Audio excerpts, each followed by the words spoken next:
என்னன்னா, இப்ப திருப்பதி திருக்கோயில் தேவஸ்தானம் இருக்கிறது. அதனுடைய நிர்வாகம் போய் பாருங்க. வருகின்ற அத்தனை பக்தர்களுக்கும் அவங்க நெரிசல்ல இல்லாதபடி இதுக்கும் அதிகமான கூட்டம். முன்னேற்பாடு ஆன்லைன்ல புக் பண்ணி வர்றது, தர்ம தரிசனம், அதே மாதிரி வர்றவங்களுக்கு எல்லாத்துக்கும் அன்னதானம், உணவு, தங்குமிடம் எல்லாம் ஃப்ரீயா கொடுக்குறாங்க. திருப்பதி மலை மேல போக்குவரத்து ஃப்ரீ, தூய்மையா பராமரிக்கிறாங்க. அதே மாதிரிதான் திருச்செந்தூர் அதனுடைய தரத்தை மேம்படுத்தணும்னு HCL திரு சிவநாடார் அவர்கள் 250 கோடி ரூபாய் கொடுத்து கடந்த ஆட்சி காலத்திலே பணிகளை துவக்கி இருக்கிறாங்க. அந்த பணிகளை சரிவர முடிக்க வேண்டும். அதே போல திருவண்ணாமலையில கூட்டம் நாளுக்கு நாள் பெருகிக் கொண்டே வருகிறது. இப்ப நாங்க என்ன சொல்றோம்னா, இந்த VIP தரிசன முறையெல்லாம் ரத்து பண்ணுங்க, கட்டண தரிசன முறையை ரத்து பண்ணுங்க. பக்தர்களுக்கு தான் கோவில்ல முக்கியத்துவம் கொடுக்கணும்.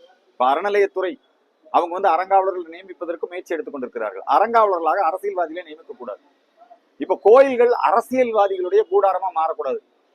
திராவிட மாடல் ஆட்சியில என்ன பண்ணாங்க, அண்ணா அவருடைய நினைவு நாளுக்கு கோயில்ல அவங்க சமபந்தி, அதாவது அன்னதானம் பண்ணுவாங்க.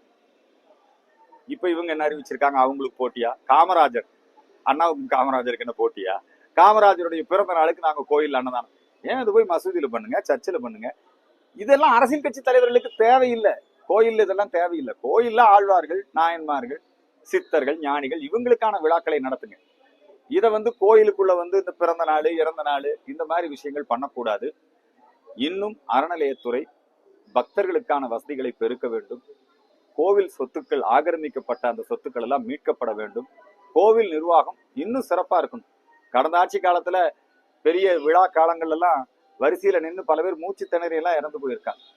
இப்பொழுதும் அதே மாதிரியான சூழல் வந்துவிடக் கூடாது. திருவண்ணாமலையில பெரிய கூட்டம் போடுகிறது.